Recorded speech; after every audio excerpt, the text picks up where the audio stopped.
Ecosystems. Ecosystems are either aquatic or terrestrial. All ecosystems are influenced by abiotic and biotic factors, where abiotic are non-living things and biotic are living things, and these interact with each other. Temperature. Air temperature may fluctuate daily or seasonally. Aquatic environments show smaller variations, except small bodies of water.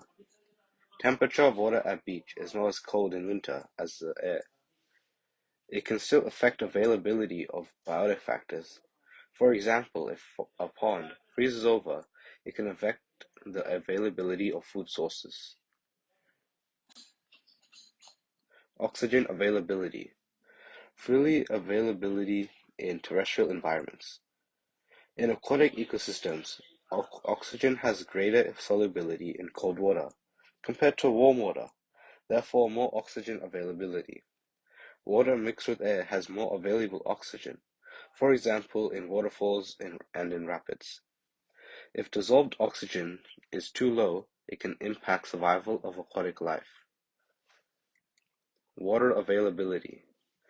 Not usually a problem with aquatic environments, as aquatic environments are comprised of solely water, but lakes can dry out in hot seasons. Water availability in terrestrial environments, on the other hand, play a major role in the distribution of biotic factors. Light intensity, buoyancy, and pressure. Importance will depend on the type of ecosystem. For example, buoyancy has a greater impact in aquatic ecosystems. Pressure increases with depth in aquatic ecosystems. Light is readily available on land, but even still lower plants in rainforests will still need larger leaves, as the larger leaves need to have a higher surface area to catch more sunlight. Light in aquatic ecosystems can only penetrate to certain depths, so photosynthesizing plants need to be in shallower areas. Impact of biotic factors. The manner in which biotic factors interact also affect the growth, abundance, and distribution of communities in an ecosystem. In an ecosystem, the organisms interact and depend on one another for survival. They influence one another by being part of each other's environment. Interactions between organisms can be harmful, neutral, or beneficial. Predation. Predation occurs when one animal species, the predator, kills and feeds on another animal, the prey. Competition. When two or more organisms use one or more resources in common, such as food, shelter, and mates. Intraspecific competition is competition in the same species, whereas interspecific is in different species. Allelopathy. Plants compete with other species through chemical warfare by releasing chemicals that inhibit the growth of its competitors. The inhibitory chemical is released into the environment where it affects development and growth of neighboring plants. Symbiosis. Two different species live together in close association. Relationship benefits at least one of them. Parasitism.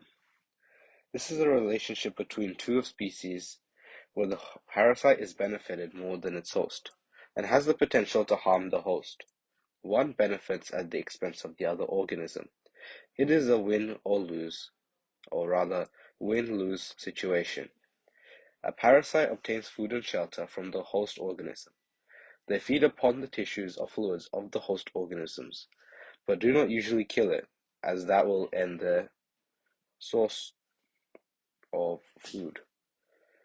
The parasite is often smaller than their host, and they may live on the surface of the host, ectoparasites, or internally, endoparasites. An example of parasitism is the tapeworm. It comes in the body via contaminated food. It lives in the human small intestine.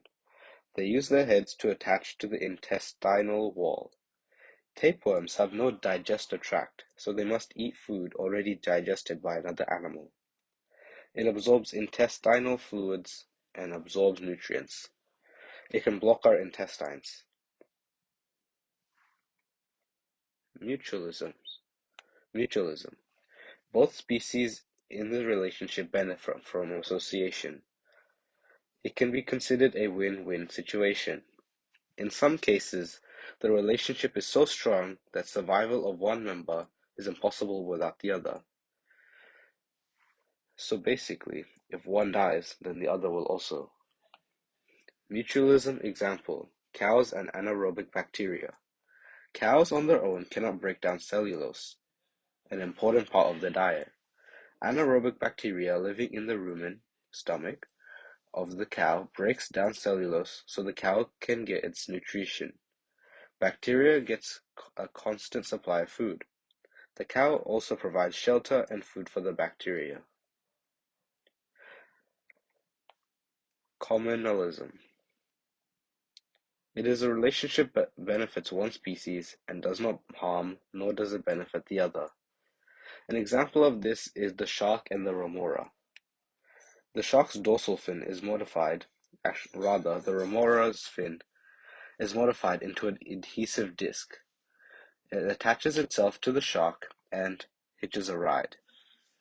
When the shark feeds, the remora releases its grip, eats the food scraps, and then reattaches. The remora gives transportation, protection, and food. In summary, mutualism is where both benefit, parasitism is where one benefits and the other one is harmed, and communalism is when one benefits and the other is unaffected.